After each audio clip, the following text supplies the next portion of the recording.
जब भारत आज़ाद हुआ तब सबसे बड़ी समस्या थी फूड क्राइसिस और पॉपुलेशन बढ़ती जा रही थी।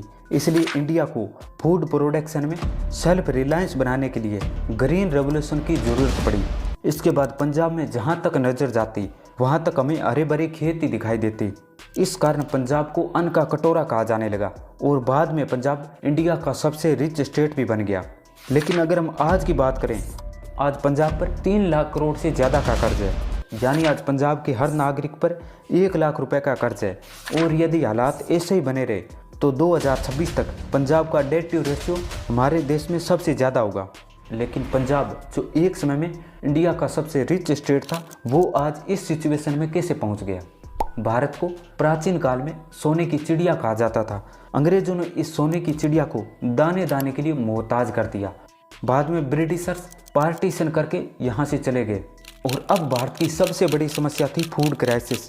इसलिए प्राइम मिनिस्टर जवाहरलाल नेहरू ने कहा कि बाकी सभी चीज़ों के लिए इंतजार किया जा सकता है, लेकिन एग्रीकल्चर के लिए नहीं, क्योंकि भूखे लोग राष्ट्र का निर्माण नहीं कर सकते। वहीं उस समय इंडिया की पॉपुलेशन भी बढ़ रही थी। इस कारण सरकार ने पहले पंचवर्षीय योजना में एग्रीकल्चर पे जोर दिया। इरिगेशन सिस्टम को मजबूत किया गया, नई मशीनरी और फर्टिलाइजर का ज़्यादा इस्तेमाल होने लगा। इसके कुछ सालों में ही एग्रीकल्चर ग्रोथ रेट 3% से ऊपर रही। 1962 और 1965 वॉर के बाद भारत में अकाल पड़ा। इस कारण 1965 से 66 में भारत में कुल 9 करोड़ टन की मांग थी, लेकिन इसके मुकाबले सिर्फ 7.2 करोड़ का ही प्रोडक्शन हुआ। यानी सिर्फ 5 साल में अनाज का इंपोर्ट 35 लाख टन से बढ़कर 1 करोड़ टन से ज़्यादा हो गया। इस कारण भारतीय गेहूं की बाकी डिमांड अमेरिका पूरी कर रहा था। लेकिन 1965 वॉर में जब भारत ने लाहौर को कैप्चर किया तो अमेरिकी प्रेसिडेंट ने इंडिया को धमकी दी कि अगर इंडिया युद्ध नहीं रोकता है तो बदले में हम गेहूं के एक्सपोर्ट पे रोक लगा देंगे। इसके बाद लाल बहादुर शास्त्री ने जय जवान और जय किसान का नारा दिया। वहीं शास्त्री जी ने इंडिया को फूड प्रोडक्शन में सेल्फ रिलायंस बनाने के लिए ग्रीन रेवोल्यूशन की शुरुआत करी।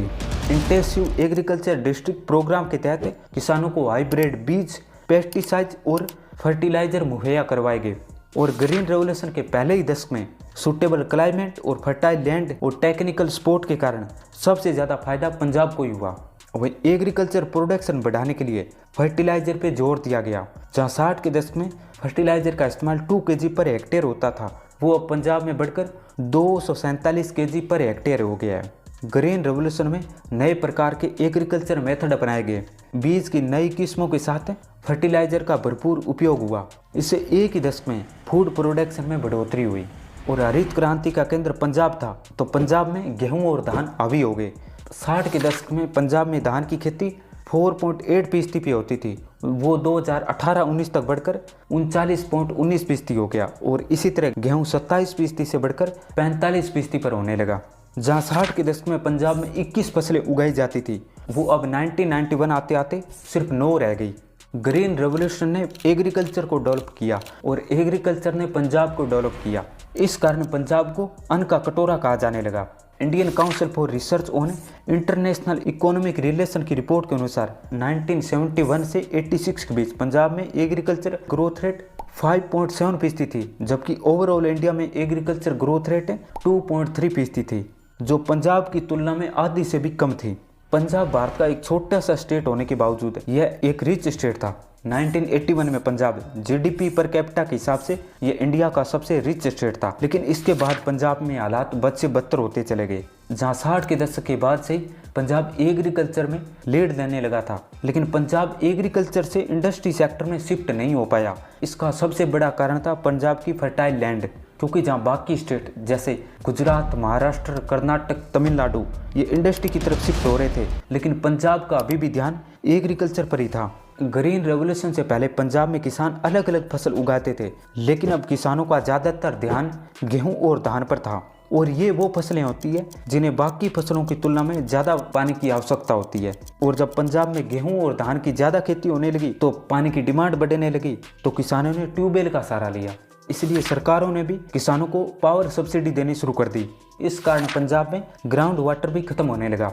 वहीं अब ग्रीन रेवोल्यूशन का नेगेटिव इम्पैक्ट भी देखने को मिलने लगा। पंजाब में गेहूं और धान की डोमिनेंस ने आने वाले समय में वाटर क्राइसिस को जन्म दे दिया है।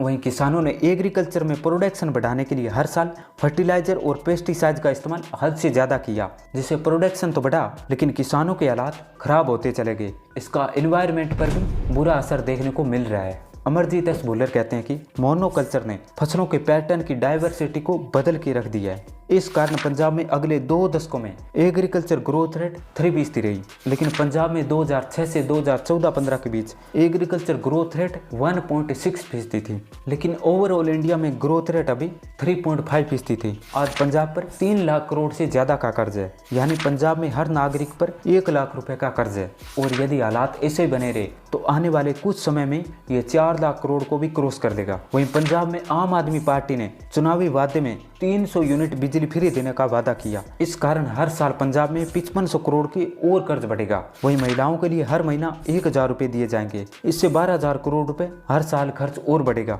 आरबीआई की रिपोर्ट के अनुसार पंजाब अपनी इनकम का एक बड़ा हिस्सा मुफ्त की परियोजना में खर्च कर देता है। रंजीत घुमर कहते हैं कि सब्सिडी और फ्री चीजें देने का रास्ता असल में विकास का नहीं विनाश का है। किसी भी देश का विकास सब्सिडी से नहीं होता। आज पंजाब को इकोनॉमिक क्राइसिस से बाहर निकलने के लिए पंजाब को एग्रीकल्चर के अलावा इंडस्ट्री और सर्विस सेक्टर पर ध्यान देने की जरूरत है।